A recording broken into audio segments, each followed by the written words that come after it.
Good morning, Suprabhat, dear student and learners. This is Alamin Rahman. You are watching the Way of Solution, West Bengal's number one study channel. সকলকে আমি স্বাগত জানাচ্ছি প্রিয় ছাত্রছাত্রীরা। আজ আমরা কারেন্ট অ্যাফেয়ার্স করব। 2024 সালে আমি কারেন্ট অ্যাফেয়ার্স সাপ্তাহিকভাবে করাচ্ছি। দেখতে দেখতে আমরা জানুয়ারি মাসের থার্ড উইক অর্থাৎ তৃতীয় সপ্তাহ, যেখানে 15 থেকে 21 জানুয়ারি 2024 মধ্যে ঘটে যাওয়া গুরুত্বপূর্ণ সাম্প্রতিক ঘটনা, যেগুলো একদমই exam oriented to the point কথা বলবো, তাই ভিডিওটি শেষ পর্যন্ত দেখবে। আর কমপ্লিট প্লেলিস্টের লিঙ্ক ভিডিও ডেসক্রিপশনে আছে। যাদের সামনে পরীক্ষা আছে, 2023 কারেন্ট অ্যাফেয়ার্স কালেক্ট করতে চাও, 2023 জন্য আমাদের যে কমপ্লিট ইয়ারবুক আছে ওটা আমাদের অ্যাপেই দেওয়া আছে। TWS একাডেমি অ্যাপ্লিকেশনে ইবুক সেকশনের মধ্যে ওটা পেয়ে যাবে। সেখান থেকে কালেক্ট করলে তোমরা গোটা 2023টা করতে পারবে। আর 24 তো সবে শুরু হলো, মান্থ এন্ড হোক, মান্থের শেষে আমি আবার A4 ফরম্যাটে টাইপিস্টকে দিয়ে রেডি করে তোমাদের জন্য প্রোভাইড করিয়ে দেব। শুরু করছি আজকের ক্লাস। এছাড়া আমার জিকে এক্সপ্রেস দেখতে ভুলো না। জিকে এক্সপ্রেস এমন একটা সিরিজ, দেখো এখন প্রচণ্ড ওয়ার্ক প্রেশারের কারণে হয়তো রেগুলার করে উঠতে পারি না, কিন্তু জিকে এক্সপ্রেস 2023 2022 আমার প্লেলিস্ট আছে। অসংখ্য এভারগ্রিন ক্লাস আছে যেগুলো তোমরা কমপ্লিট করবে। এবং কুইক রিভিশন মাস্টার ক্লাস বলে আমার একটা প্লেলিস্ট আছে ইউটিউবে। দ্য ওয়ে অফ সলিউশন চ্যানেলে ঢুকলে হোম পেজে স্ক্রল করলে নিচের দিকে পেয়ে যাবে। অবশ্যই তোমরা দেখবে, সামনে পরীক্ষা থাকলে ফর রিভিশন পারপাস। তো আমাদের স্যারদের যে রুটিন রয়েছে এগুলো আমাদের ফ্রি ক্লাস ওয়াইটিতে দেওয়া হয় সোম থেকে শনি, দ্য ওয়ে অফ সলিউশন এবং TWS একাডেমি, এই দুই চ্যানেল মিলিয়ে। এছাড়া আমাদের পেইড ব্যাচে যুক্ত হতে চাইলে তোমরা TWS একাডেমি অ্যাপ ইনস্টল করবে। আর আজকে যে ক্লাসটি করছো, ক্লাসটি দেখার পরপরই চলে যাবে অ্যাপের মধ্যে, কারেন্ট অ্যাফেয়ার্স সেকশনে এটির পিডিএফও আপলোড করে দেওয়া হবে। আর একটা সারপ্রাইজ আসছে তোমাদের জন্য, WBP নতুন ব্যাচ, প্রচুর কোয়ারি এসছে, আবার WBP নতুন ভ্যাকেন্সিও আসছে। তো সেই জন্য নতুন ফাউন্ডেশন, যারা একদম নিউ রয়েছে, প্রথম থেকে শুরু করতে চাও, বেসিক আমাদের হাত ধরে তৈরি করতে চাও, নিঃসন্দেহে জিকে জিএস এর পার্ট আমি রয়েছি, ডাল্টন স্যার রয়েছেন, আরাবুল স্যার রয়েছেন, ম্যাথস রয়েছে টিচার, রিজনিং টিচার রয়েছে এবং ইংলিশটাও করাবো। তো নতুন ব্যাচ আমাদের আসছে আগামী 29 জানুয়ারি। কবে? 29 জানুয়ারি সকাল 10টায় লাইভ কিন্তু তোমাকে ইনভাইট করলাম, সকাল 10টায় 29 জানুয়ারি। সবাই জয়েন করতে ভুলবে না, এই দিন থেকে অ্যাডমিশন চালু হবে। আজকের প্রথম প্রশ্ন স্ক্রিনে, নিম্নের কে সম্প্রতি বিশ্বনাথন আনন্দকে ছাড়িয়ে ভারতের 1 নম্বর দাবা প্লেয়ার হয়েছেন? ইন্ডিয়াস নাম্বার 1 চেস প্লেয়ার কে হয়েছেন? সঠিক উত্তর হলো R Praggnanandhaa. Option A is the right answer.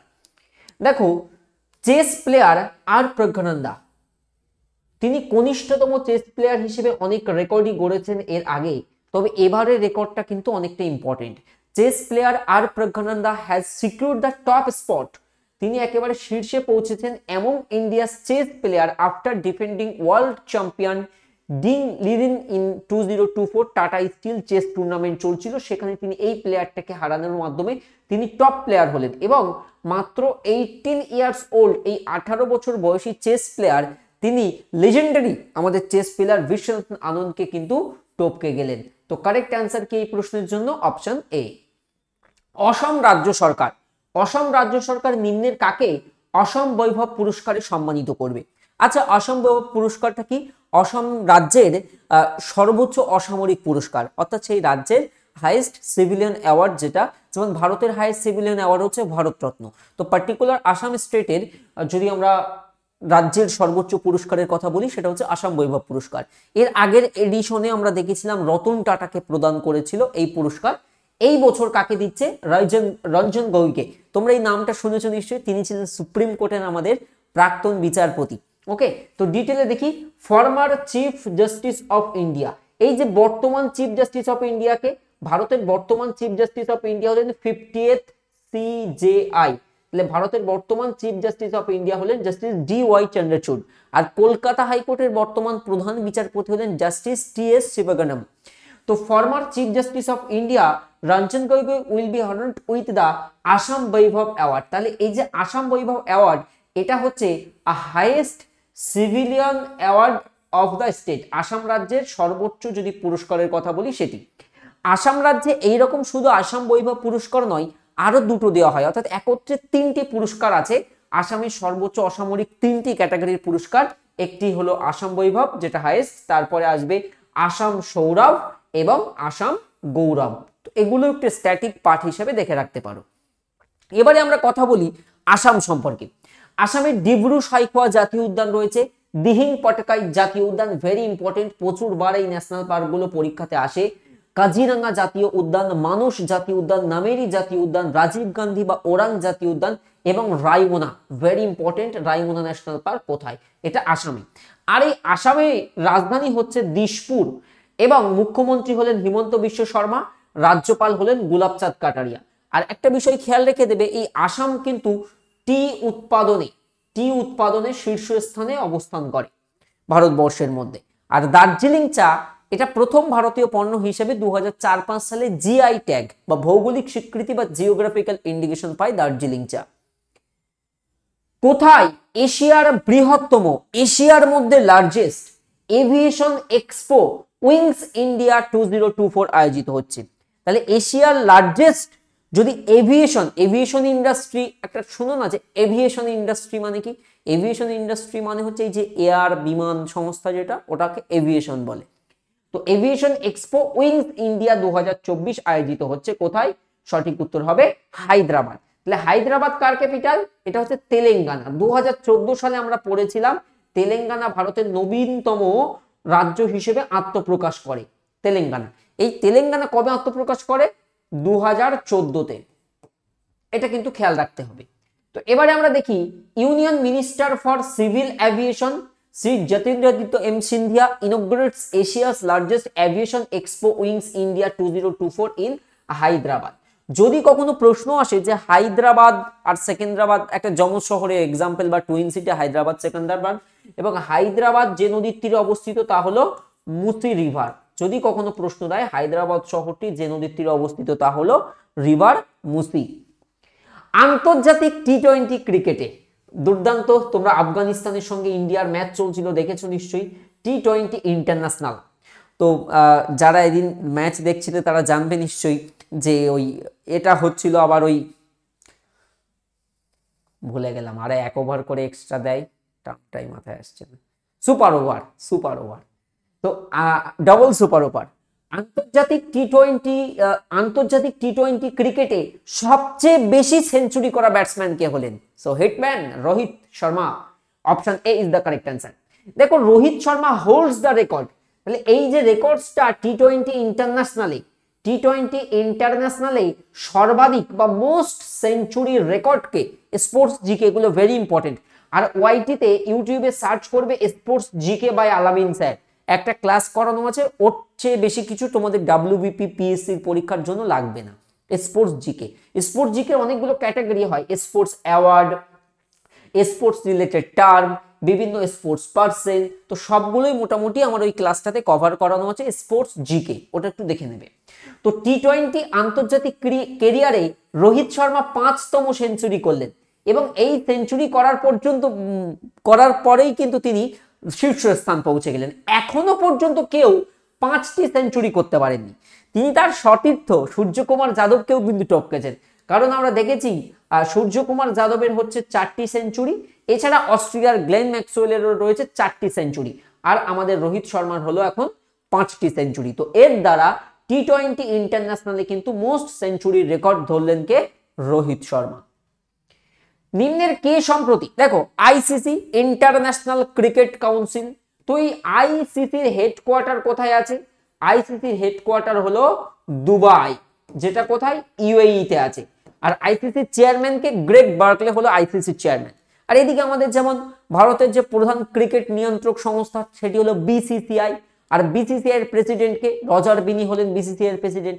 R BCCI সচিব বা বিসিসিআই সেক্রেটারি বললে উত্তর হবে জয় শাহ।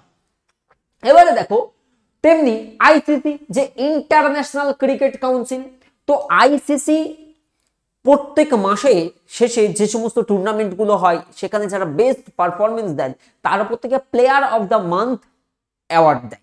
একটা দেখো হয় একটা অ্যাওয়ার্ডের ক্যাটাগরি হয় প্লেয়ার অফ দ্য ইয়ার বা বছরের সেরা প্লেয়ার নির্বাচিত হলেন কে, যেমন ফিফা রিসেন্টলি অ্যানাউন্স করেছে, আমি আসবো সেখানে ফুটবলের দিকে। তো ক্রিকেটে এই জায়গায় আইসিসি একটা মান্থলি অ্যাওয়ার্ড দেয়, যারা নতুন তাদের জন্য বললাম। তো ডিসেম্বরের যে বেস্ট পারফরমার হলেন সেটাই জানুয়ারিতে এসে ঘোষণা হয়, অর্থাৎ যে মাসটা শেষ হয় তার পরের মাসে গিয়ে ঘোষণা হয়। তো এখানেও দুটো ক্যাটাগরি হয়, একটা best men's player of the month আর একটা হচ্ছে best women's player of the month. তো বেস্ট যদি আমরা ওমেন্স প্লেয়ার অফ দ্য মান্থের কথা বলি, ভারতীয় প্লেয়ার দীপ্তি শর্মা জয়ী হয়েছেন। দেখো Dipti Sharma Indian women's cricket টিমে খেলেন, দুর্দান্ত। Dipti Sharma awarded ICC women's player of the month for December 2023। আর যদি আমরা মেন্স প্লেয়ারের কথা বলি, অস্ট্রেলিয়ার যে প্যাট কামিন্স, তাহলে আমি এই জায়গায় দুটো প্রশ্ন কিন্তু কভার করিয়ে দিলাম, মনে রাখবে। অস্ট্রেলিয়ার Pat Cummins wins ICC men's player of the month award for December 2023। এখানে তোমরা দেখতে পাচ্ছ সেই ছবি, Dipti Sharma ICC women's player of the month for December 2023। কোন রাজ্য সম্প্রতি মাহাতারি বন্দনা যোজনা 2024 চালু করেছে? সঠিক উত্তর ছত্তিশগড়। ছত্তিশগড় রিসেন্টলি সম্প্রতিকালে লঞ্চ করে দা মাহাতি বন্দনা যোজনা 2024। এর মাধ্যমে স্টেটের ইনিশিয়েটিভ হচ্ছে, অর্থাৎ স্টেটের যে টার্গেট সেটা হচ্ছে to provide monthly economic assistance of 1000 rupees to women. Okay, যারা সেলফ রিলায়েন্স বা স্কিল ডেভেলপমেন্টের জন্য ওমেনদের জন্য যে 1000 টাকা করে মান্থলি একটা ভাতা দেওয়ার জন্য মূলত এই ইনিশিয়েটিভটি নেওয়া। তো এটা নিয়েছে কোন রাজ্য? ছত্তিশগড় রাজ্য।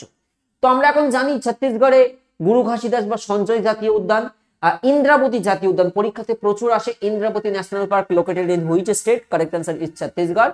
কাঙ্গর ভ্যালি জাতীয় উদ্যান রয়েছে। ছত্তিশগড়ের রাজধানী রায়পুর, এটা একবার ডাব্লিউবিপি বা কেপিতে দিয়েছিল।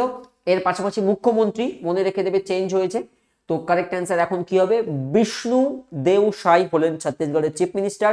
রাজ্যপাল আছেন বিশ্বভূষণ হরিচন্দন। নেক্সট, নিম্নের কে সম্প্রতি, আমি তো এবারে বই মেলা যাবো, কেউ আটকাতে পারবে না, যাবো। লাস্ট 2 বছর যাওয়া হয়নি, তার আগে গিয়েছিলাম, এবারে যাবো। আজকে রবিবার, আজকে লেডি কনস্টেবলের কোশ্চেন্স অ্যান্সার করতে হবে, না হলে আজকেই চলে যেতাম। দেখো নিম্নের কে সম্প্রতি 47তম Kolkata international book fair, Kolkata আন্তর্জাতিক বই মেলার উদ্বোধন করলেন? তো অবশ্যই পশ্চিমবঙ্গের মাননীয় মুখ্যমন্ত্রী মমতা ব্যানার্জি, তিনি কিন্তু কলকাতা বই মেলার উদ্বোধন করেছেন। এখান থেকে যে প্রশ্নটা সবচেয়ে বেশি আসে সেটা হচ্ছে ফোকাল থিম কান্ট্রি বলে একটা হয়, সেটা কি? তো West Bengal chief minister Mamata Banerjee, যিনি সম্প্রতি ইনোগ্রেট করেন 47 ইন্টারন্যাশনাল কলকাতা বুক ফেয়ার, কলকাতা আন্তর্জাতিক যে চলচ্চিত্র উৎসব, এবং এবছরের যে focal theme country the United kingdom, অর্থাৎ ইউকে, যুক্তরাজ্য। ওকে, ইউনাইটেড কিংডম বা UK is the theme country for this year fair, বা 47তম কলকাতা আন্তর্জাতিক বইমেলার থিম কান্ট্রি যুক্তরাজ্য বা ইউনাইটেড কিংডম। সবাই কিন্তু লাইক করতে ভুলবে না। আচ্ছা, পশ্চিমবঙ্গ সম্পর্কে একটু বলে দিই। পশ্চিমবঙ্গের রাজ্যপাল হলেন বর্তমান সিভি আনন্দ বোস। পশ্চিমবঙ্গের বর্তমান রাজ্যপালকে সিভি আনন্দ বোস। এর আগে আমাদের ফর্মার রাজ্যপাল ছিলেন জগদীপ ধনখড়, যিনি এখন কি, যিনি আমাদের ভাইস প্রেসিডেন্ট। তো ভাইস প্রেসিডেন্ট খুব ইম্পর্টেন্ট একটা পদ, মনে রাখবে। রাজ্যসভায় পদাধিকার বলে x officio chairperson of Rajya Sabha, তাই না? নেক্সট, দলজিৎ সিং চৌধুরীকে নিম্নের কোনটি ডাইরেক্টর জেনারেল হিসেবে রিসেন্টলি অ্যাপয়েন্ট করা হয়েছে? ডাইরেক্টর জেনারেল বা সংক্ষেপে আমরা কি বলি? ডিজি। তাহলে এসএসবি বা সশস্ত্র সীমা বলে। তাহলে মনে রাখবে senior IPS officer, senior IPS officer Daljit Singh Chowdhury has been appointed as the Director General of the সশস্ত্র সীমা বল বা এসএসবি ডাইরেক্টর জেনারেল হিসেবে তাকে নিযুক্ত করা হয়েছে রিসেন্টলি। ভারতীয় সেনাবাহিনী কোন বছরকে সম্প্রতি ইয়ার অফ টেকনোলজি অবজারভেশন হিসাবে ঘোষণা করেছে? কারণ প্রযুক্তিগত ডেভেলপমেন্ট আসছে এবং সেটাকে অ্যাডপ্ট করার জন্যই মেনলি। তো 2024 কে, সরি মাফ করবে, 2023, ঠিকই বলছিলাম, 1 মিনিট। হ্যাঁ, এখানে এই তথ্যটা থাকে, এই জন্য অ্যানিমেশন ভুল হলেও গড়বড় নেই, কারণ এটা আমি জানি যে এখানে একটা এক্সট্রা নোট লাগিয়েছিলাম। দ্য ইয়ার 2023 ওয়াজ, 2023-এ যেটা ডিক্লেয়ার করা হয়েছিল সেটা হচ্ছে ইয়ার অফ ট্রান্সফরমেশন। অ্যানিমেশনটা রং করো, 2024 ইজ দ্য রাইট। হ্যাঁ, 2024 রাইট। তো চিফ অফ আর্মি স্টাফ, আমাদের chief of army staff general Manoj Pande declared 20, কারণ আমাদের আর্মি ডে কবে? আর্মি ডে আমরা মনে রাখবো 15 জানুয়ারি, এটা ইম্পর্টেন্ট, ভেরি ইম্পর্টেন্ট। ভারতীয় সেনা দিবস কবে? তো আমাদের chief of army staff general Manoj Pande declared 2024 as the year of technology absorption। হ্যাঁ, মূলত ইন্ডিয়ান আর্মিতে আমরা দেখবো যে টেকনোলজির যে সমস্ত অ্যাডভান্টেজ বা যে সমস্তগুলো অ্যাডভান্স যে প্রযুক্তিগুলো ব্যবহার করা হচ্ছে, তো সেই হিসাবেই তো এটা একটু খেয়াল রাখবে। Right answer is 2024 and 2023 was declared as the year of transformation। এই জন্যই পরের প্রশ্ন ইন্ডিয়ান আর্মি থেকেই যে প্রতি বছর কোন তারিখে পালিত হয় সেনা দিবস, তো কারেক্ট অ্যান্সার ইজ 15 জানুয়ারি। এটা ভেরি ভেরি ইম্পর্টেন্ট ডে। আর তোমাদেরকে একটা প্রশ্ন জিজ্ঞেস করছি যেটা আইসিডিএস এ দেওয়া হয়েছিল, আমাদের আইএএফ ইন্ডিয়ান এয়ারফোর্স এর মটো কি? যেমন ডব্লিউবিপির মটো কি? উই কেয়ার উই ডেয়ার, তেমনি আইএএফ এর মটো কি? এটা তোমরা চটপট কমেন্ট করো। তো এভরি ইয়ার প্রতি বছর 15 January is commemorated as the army day. প্রত্যেক বছর 15ই জানুয়ারি আমরা আর্মি দিবস উদযাপন করি। Remember the occasion when general, পরবর্তীতে later field marshal K M Cariappa took over the command of Indian army from general sir F R R Bucher. The last British commander in chief ছিলেন 1949 and become the first Indian commander in chief of independent India। অর্থাৎ এখানে সংক্ষেপে একটু মনে রাখতে পারো, এই যে কে এম কারিয়াপ্পা ভারতীয় সেনাবাহিনীর প্রথম কমান্ডার ইন চিফ হিসেবে দায়িত্ব গ্রহণ করেন। এই বিষয়গুলোকেই কমিমেমোরেট করতে বা স্মরণ করতে প্রতি বছর আমরা 15ই জানুয়ারি আর্মি ডে উদযাপন করি। কোন রাজ্যের মুখ্যমন্ত্রী সম্প্রতি চিফ মিনিস্টার মহিলা উদ্যমিতা অভিযান প্রকল্প চালু করেছে? সঠিক উত্তর Assam. The chief minister of Assam Himanta Biswa Sarma launch Mukhyamantri Mahila Udyamita Abhiyan scheme to self help group যে স্বনির্ভর গোষ্ঠী সেটা আছে ওমেনদের জন্য, as rural micro entrepreneurs and help them become Lakhpati বার্ডস। মূলত তাদেরকে এন্টারপ্রেনারশিপ বা উদ্যোগী চিন্তা ভাবনা সেইটাকে আরো ওমেন্সদের মধ্যে বুস্ট করতেই এই ইনিশিয়েটিভটি নেওয়া হয়েছে। সম্প্রতি ভারত ও কোন দেশের কোস্ট গার্ডের মধ্যে, এটা কিন্তু ভিভিআই, এই যে সাম্প্রতিক যে মহড়াগুলো বা জয়েন্ট মিলিটারি এক্সারসাইজ বা মনে করো নেভির মধ্যে যে সমস্ত এক্সারসাইজগুলো হয়, মহড়াগুলো হয়, এগুলো পরীক্ষার জন্য ভেরি ইম্পর্টেন্ট, প্রচুর বার আসে। এবার কোনটা দেবে বলা মুশকিল। তো সম্প্রতি ভারত ও কোন দেশের কোস্ট গার্ড, উপকূলরক্ষী বাহিনী, তো ভারত ও কোন দেশের কোস্ট গার্ডের মধ্যে একটি যৌথ মহড়া জয়েন্ট এক্সারসাইজ কল্ড সহযোগ কাইজিন, যেটা চেন্নাইতে অনুষ্ঠিত হয়। চেন্নাই কোথায়? তামিলনাড়ুতে। তো কারেক্ট অ্যান্সার ইজ জাপান। তাহলে এখানে আমরা একটু খেয়াল রেখে দেবো, আর joint exercise Sahyog Kaijin between Indian coast guard and Japan coast guard conducted off Chennai. কোথায় আয়োজন করা হলো? চেন্নাইতে। এখানে একটা ছবিও তোমরা দেখতে পাচ্ছ, দুর্দান্ত। কেন্দ্রীয় সরকার রিজার্ভ ব্যাংকের ডেপুটি গভর্নর হিসাবে নিম্নের কাকে পুনরায় নিযুক্ত করেছে? এখান থেকে ভিভিআই কিছু কোশ্চেন্স আছে। প্রিয় ছাত্রছাত্রী একটু খেয়াল করবে, আরবিআই ভারতের সেন্ট্রাল ব্যাংক বা কেন্দ্রীয় ব্যাংক। ফুড এসআই পরীক্ষাতে একটা প্রশ্ন ছিল 19 সালে যে আরবিআই এর প্রধানকে কি বলে? অপশানে চিফ ব্যাংকিং অফিসার, বাংলাতে দিয়েছিল যেমন সিইওর বাংলা হচ্ছে প্রধান নির্বাহী কর্মকর্তা, ম্যানেজিং ডাইরেক্টর বাংলা হলো ব্যবস্থাপনা পরিচালক, আর একটা ছিল উপরের কোনোটাই নয়। Correct answer is none of the above, কারণ আরবিআই এর প্রধানকে বলা হবে আরবিআই এর গভর্নর। ভালো মজার প্রশ্ন ছিল, আরবিআই এর প্রধানকে বলে গভর্নর। এবার এখান থেকে কতগুলো প্রশ্ন আসে বলে দিচ্ছি। Who was the first governor of RBI? তো আরবিআই এর ফার্স্ট গভর্নর ছিলেন কে? Osborne Smith. আর আরবিআই এর প্রথম ভারতীয় গভর্নর কে ছিলেন? সিডি দেশমুখ। আরবিআই এর বর্তমান গভর্নর কে?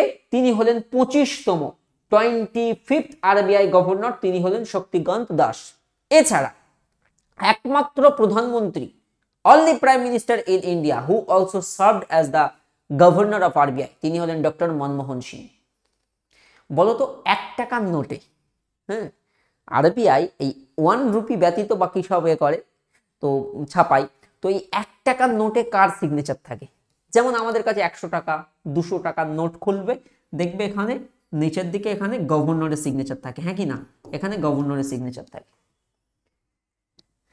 হ্যাঁ কি না? 1 টাকার নোট যদি কারো কাছে থাকে, কার সই থাকে? ফাইন্যান্স কি আমি বলবো না, finance minister, finance secretary, prime minister, নাকি আরবিআই গভর্নর? আরবিআই গভর্নর তো থাকেই না, তো কি থাকে তোমরা কমেন্ট করো। তো ঘটনাটা বলি, এখান থেকে আরেকটা স্ট্যাটিক প্রশ্ন আসে যে আরবিআই তে তো একজন গভর্নর থাকছেন, এছাড়া আর কতজন ডেপুটি গভর্নর থাকেন? Answer will be 4। তাহলে আরবিআই তে একজন গভর্নর ও 4 জন ডেপুটি গভর্নর। কারা কারা ডেপুটি গভর্নর আছেন লিস্ট বলে দেবো, খুব কেয়ারফুলি মুখস্থ করে নেবে, এখান থেকে একটা কোশ্চেন্স দেয়। তো আরবিআই তে বা রিজার্ভ ব্যাংক অফ ইন্ডিয়াতে 4 জন ডেপুটি গভর্নর, তারা হলেন, এই প্রত্যেকের নামই এখানে দিয়ে দিয়েছি, এম ডি পাত্র, ডক্টর এম ডি পাত্র বা মাইকেল দেবব্রত পাত্র, স্বামীনাথন যে রিসেন্টলি লাস্ট ইয়ারে রিসেন্টলি অ্যাপয়েন্ট হন, এম রাজেশ্বর রাও অ্যান্ড টি রবিশঙ্কর, এই 4 জনেই বেসিক্যালি আরবিআই এর গভর্নর। আমি ইচ্ছা করে অপশন সেইভাবে রেখেছি। কিন্তু রিজার্ভ ব্যাংকের ডেপুটি গভর্নর হিসেবে কাকে পুনরায় নিযুক্ত করা হয়েছে? পুনরায় নিযুক্ত করা মানে কি? রিঅ্যাপয়েন্ট করা। পুনরায় নিযুক্ত করা মানে কি? রিঅ্যাপয়েন্ট করা। তো তার টেনিওর বা তার কার্যকালের মেয়াদ শেষ হচ্ছিল, তো তাকে আবার এক্সটেন্ড করে দেওয়া হয়েছে। তিনি হলেন doctor M D Patra. The central government has reappointed, পুনর্নিয়োগ করেছেন কাকে? ডক্টর মাইকেল দেবব্রত পাত্রকে as the deputy governor of reserve bank of India for further period of 1 year, 1 বছরের এক্সটেনশন দিয়েছে, with effect from January 15, 2024 or until further order whichever is earlier। মানে পরবর্তী কোনো নির্দেশিকা বা এ না আসা পর্যন্ত বা এই তারিখ থেকে তার মেয়াদ শুরু বেসিক্যালি। তো এই 4 জন আরবিআই ডেপুটি গভর্নর আছে, তার গভর্নর শক্তিকান্ত দাস। তাহলে 1 টাকার নোটে কার স্বাক্ষর থাকে চটপট কমেন্ট করো, পরীক্ষাতে অনেকবার এসছে এসএসসিতে। আচ্ছা, একটা একটু লাইক করে দাও সবাই, যারা এখনো লাইক করনি কষ্ট করে। 2022 সালের স্টার্ট আপ র্যাঙ্কিং এ সেরা পারফরমেন্সকারী রাজ্য হিসেবে স্থান পেয়েছে। দেখো, খুব ভালো জায়গার প্রশ্ন। স্টার্ট আপ, আমাদের অনেকের মনের মধ্যে কিন্তু একটা প্রশ্ন আছে, আমি পড়াচ্ছি ছেলে মেয়েদের, মোটিভেট করছি সরকারি চাকরি পাওয়ার, কোচিং সেন্টার আমার, বাট স্টিল আমি বলছি, অনেকের কিন্তু স্বপ্ন এমন হয় না যে আমি গভর্নমেন্ট জব করব বা ইত্যাদি করব। প্রচুর এন্টারপ্রেনার হওয়ার চিন্তা ভাবনা বা নতুন স্টার্ট আপ উদ্যোগী হওয়ার চিন্তা ভাবনাও কিন্তু অনেকে থাকে।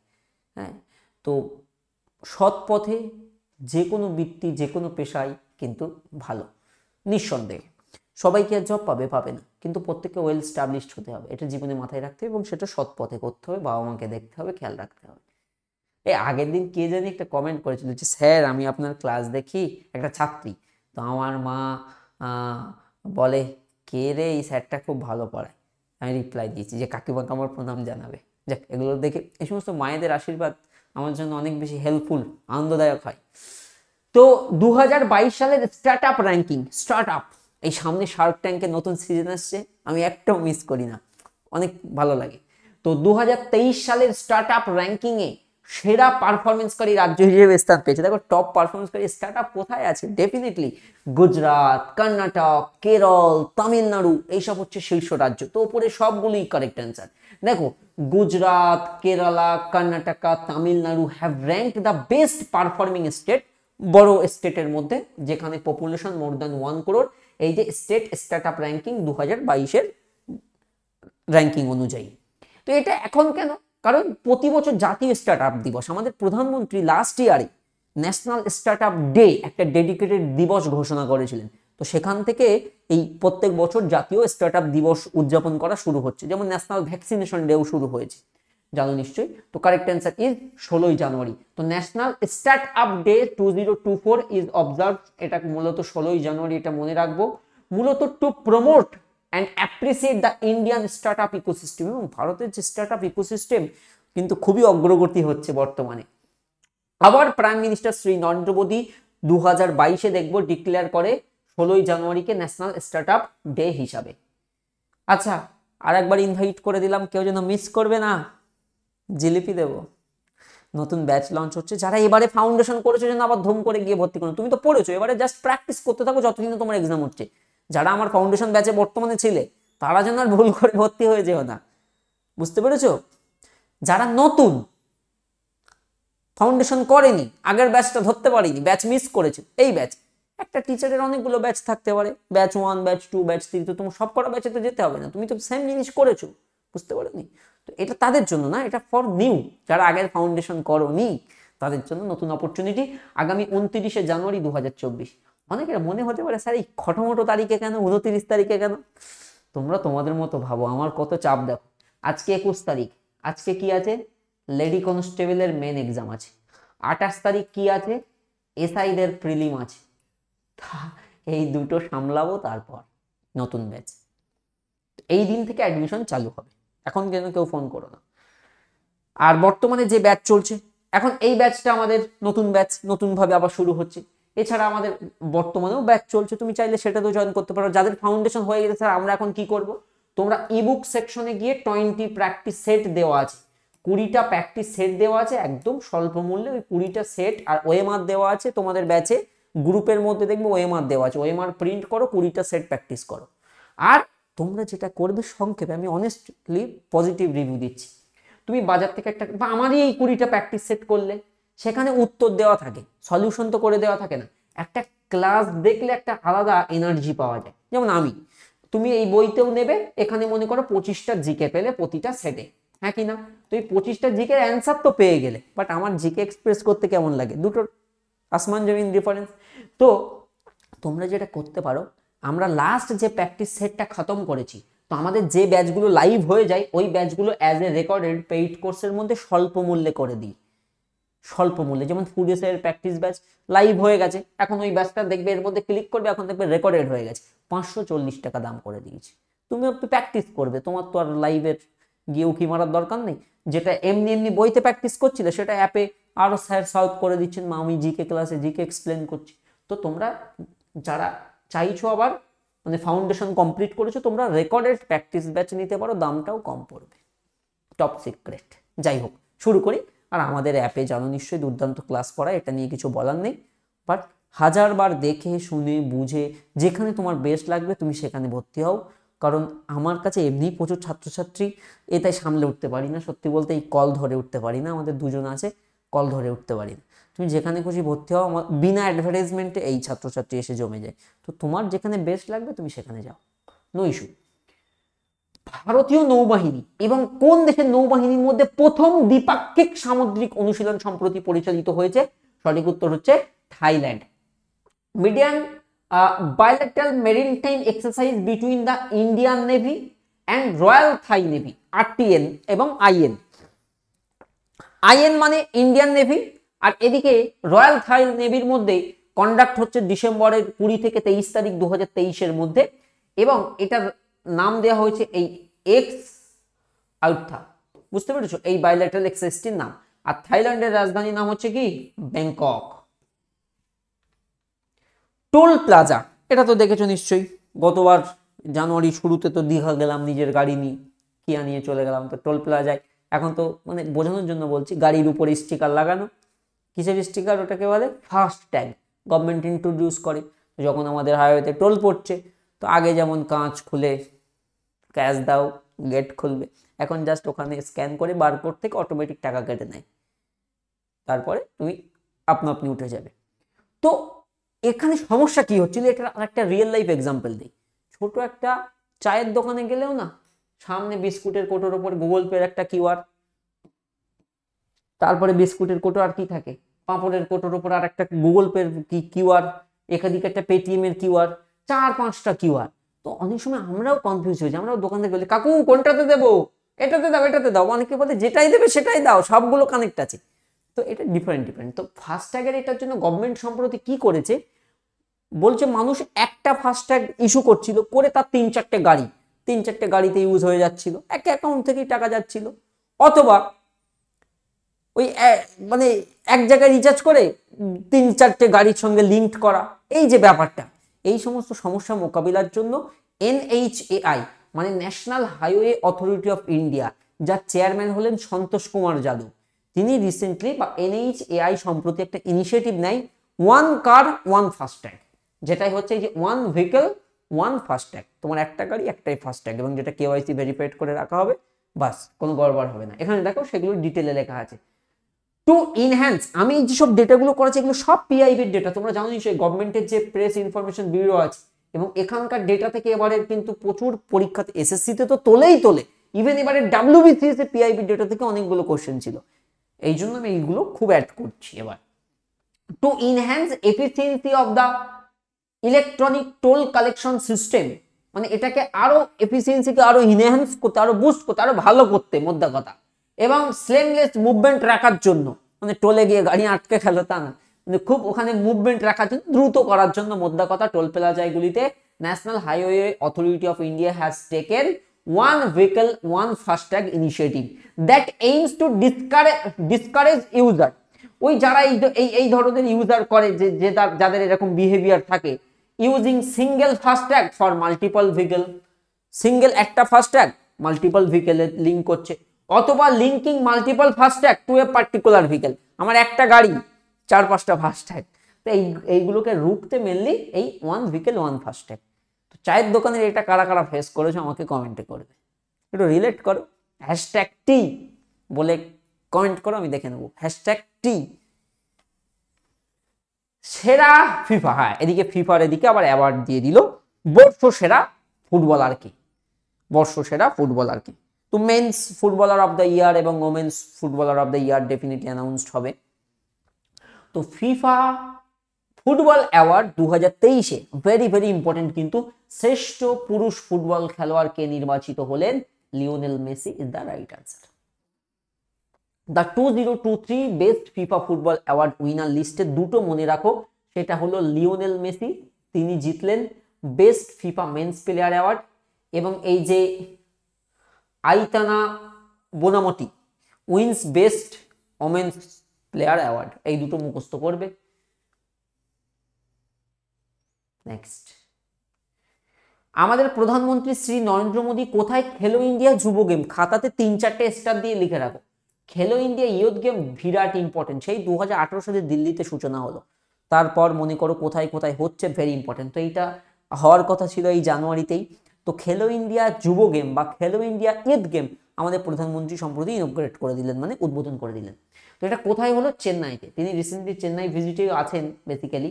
তো Chennai is the right answer. তামিলনাড়ুতে our Prime Minister Sri Narendra Modi inaugurated the opening ceremony of the Khelo India Youth Game, আর একটা হয় খেলো ইন্ডিয়া ইউনিভার্সিটি গেম, যেন গুলিয়ে যায় না, 2023 in Chennai, Tamil Nadu. This is the first time that Khelo India Youth Games are being held in South India. এটা প্রথমবারের জন্য দক্ষিণ ভারতের কোন রাজ্যে অনুষ্ঠিত হচ্ছে, বা দক্ষিণ ভারতে ফার্স্ট টাইম খেলো ইন্ডিয়া ইয়ুথ গেম পৌঁছাচ্ছে। যাক, খুব ভালো, Chennai is the right answer. ভারতের আবহাওয়া বিভাগ IMD, আরে সেই মার্চ মাসের ওই দিবসগুলিকে বলো না, বিশ্ব আবহাওয়া দিবস কবে জানাও? 21শে বন, 22শে জল, 23শে আবহাওয়া। মার্চ মাসের এই 3টে দিবস এইভাবে মনে রেখে দেবে, সহজে মুখস্থ থাকা যায় এবং পরীক্ষা আসে। 21শে March international day of forestry বা আন্তর্জাতিক বন দিবস, 22শে মার্চ ওয়ার্ল্ড ওয়াটার ডে, বিশ্ব জল দিবস, WBP-তে এসছে। 23শে মার্চ ওয়ার্ল্ড মেট্রোলজিক্যাল ডে, বিশ্ব আবহাওয়া দিবস। আর ঠিক এই 22-এর অপোজিট মানে এপ্রিলে গিয়ে 22 এপ্রিল এটাও WBP-তে এসছে, SSC-তে এসছে, ওয়ার্ল্ড আর্থ ডে, মানে কি বিশ্ব ধরিত্রী দিবস। তো ভারতের আবহাওয়া বিভাগ 2024-এ তাদের কততম ফাউন্ডেশন ডে সেলিব্রেশন করছে? 150তম foundation day. Indian meteorological department IMD celebrated 150 বছরের এস্টাবলিশমেন্ট, এবং তারা যে নেশনের প্রতি যে সার্ভিসটা দিচ্ছে, তারা কিন্তু 150তম পূর্ণ করলো। এস্টাবলিশমেন্ট ইয়ারটা মনে রেখে দেবে 1875। VVI, Indian meteorological department was established in 1875। সম্প্রতি কোন রাজ্যের মুখ্য সচিব, পশ্চিমবঙ্গের মুখ্য সচিব কে আছেন? চটপট কমেন্ট করো। কোন রাজ্যের মুখ্য সচিব পদে নিযুক্ত হলেন? মুখ্য সচিব মানে হচ্ছে চিফ সেক্রেটারি। তো ভির রানা তিনি মধ্যপ্রদেশের চিফ সেক্রেটারি নিযুক্ত হয়েছেন। Government of Madhya Pradesh has appointed ভির রানা, তিনি হয়েছেন IAS officer, chief secretary of Madhya Pradesh. মধ্যপ্রদেশে কি আছে জানো? আমাদের দেশের বৃহত্তম বনভূমি। যদি প্রশ্ন আসে যে লার্জেস্ট ফরেস্ট কভার কাহা, আনসার হবে Madhya Pradesh has the largest forest cover in our country. আর যদি প্রশ্ন আসে in terms of percentage of total geographical area, মোট ভৌগোলিক ক্ষেত্রের শতাংশ হিসেবে কোথায়? 84.53। কোন স্টেট? কমেন্ট করো। মধ্যপ্রদেশে অনেকগুলো ন্যাশনাল পার্ক আছে, মনে রাখবে। বান্ধবগড় আছে, কানহা আছে, মাধব আছে, পান্না আছে, পেঞ্চ আছে। এই আগের দিন পেঞ্চ এই যেটা মহারাষ্ট্র দিয়ে যেই করলাম, অনেক হ্যাঁ MP-তেও তো আছে। ঠিক, তুমি ঠিক বলেছো, বাট বোথ স্টেটেই ধরা হয় এটা। আর ওই যে নিউজটা, ওটা মহারাষ্ট্র দিয়েই কাউন্ট করা, কারণ এই দুই স্টেটের বর্ডারে পড়ে এই হিসেবে। তো ওটা ওই যেটা পড়িয়েছি একদমই ঠিক পড়িয়েছি, আর এখন যেটা পড়াচ্ছি এটাও ঠিক পড়াচ্ছি, নো ইস্যু। তো পেন জাতীয় উদ্যান, সঞ্জয়, সাতপুরা, বনবিহার অ্যান্ড কুনু ন্যাশনাল পার্ক। আচ্ছা, রাজধানী ভোপাল, আর ওদিকে ইন্দোর মনে আছে, ইন্দোর, আর গুজরাটের সুরাট ক্লিন সিটি হয়ে গেল। মুখ্যমন্ত্রী মোহন যাদব, রাজ্যপাল মঙ্গভাই সি প্যাটেল। ইউপিআই এখন কার না ফোনে নেই বলো? আমাদের অ্যাপেও যত ছাত্রছাত্রী সব অ্যাডমিশন হয় সব ইউপিআই দিয়ে, নিজের না থাকলে অন্যের থেকে করে। UPI, unified payment interface, UPI. তো ইউপিআই এর গ্লোবাল এক্সপেনশনের জন্য আমরা অনেক সময় ভাবি না যে, ফর এক্সাম্পল আমি মনে করি একটা দেশে যাচ্ছি, ভারত যদিও অন্যান্য দেশে ইউপিআই এনেবেল করেছে ইতিমধ্যে, তো মনে করো আমি একটা দেশে গেলাম, তো আমাদের যদি ইউপিআই থেকে, যেমন ইন্টারন্যাশনাল ডেবিট কার্ড বা ক্রেডিট কার্ড থাকলে আমরা উইথড্র করতে পারি সহজে বিদেশে গিয়ে। তো ট্যুরিজম পারপাস আমরা মনে করো কোথাও বাইরে গেলাম বা হোয়াট এভার কজ, তো ইউপিআই যদি এনেবেল হতো কেমন হতো? তো মেনলি ইউপিআই এর গ্লোবাল এক্সপেনশনের জন্যই এনপিসিআই, যেটা সবচেয়ে ইম্পর্টেন্ট, ফুল ফর্মটা মনে রেখে দেবে, national payments corporation of India, অর্থাৎ ইউপিআই গ্লোবাল এক্সপেনশনের জন্য এনপিসিআই ইন্টারন্যাশনাল কার সঙ্গে এমওইউ, এমওইউ এর ফুল ফর্ম এমটিএস এ দিয়েছিল, মেমোরান্ডাম অফ আন্ডারস্ট্যান্ডিং, বাংলাতে সমঝোতা স্মারক বলা হয়। তো কার সঙ্গে করেছে? গুগল পে, ঠিক আছে। তো এগুলো এতগুলো পে আছে, এইগুলো বোধহয় ব্র্যান্ডের জন্য। দেখো এখানে পে মানে পিএওয়াই, এখানে পে মানে পিই পে, কিন্তু আমরা বলি কি ফোন পে, গুগল পে। যাই হোক দুটোই পে, বাট বানানের ফারাক আছে। যেমন আধার, আমি খুব কষ্ট করে শিখেছিলাম বানানটা, যা বসাবে দুবার এ, এ এ ডি এইচ এ এ আর, আধার, এইটাই কারেক্ট বানান। নীতি আয়োগ, আয়োগের বানানো ওই এ এ ওয়াইওজি, এ তো হ্যাঁ মেবি এ, বাট আধার 100% কনফার্ম আধার বানা নেই। আধারের নিয়ন্ত্রক সংস্থা কি বলো না? আধারের নিয়ন্ত্রণ সংস্থা unique identification authority of India, মানে শর্টে কি বলে দেখেছো? জিকে তে চর্চা না থাকলে কি হয়? UIDAI, UIDAI, unique identification, identification authority of India.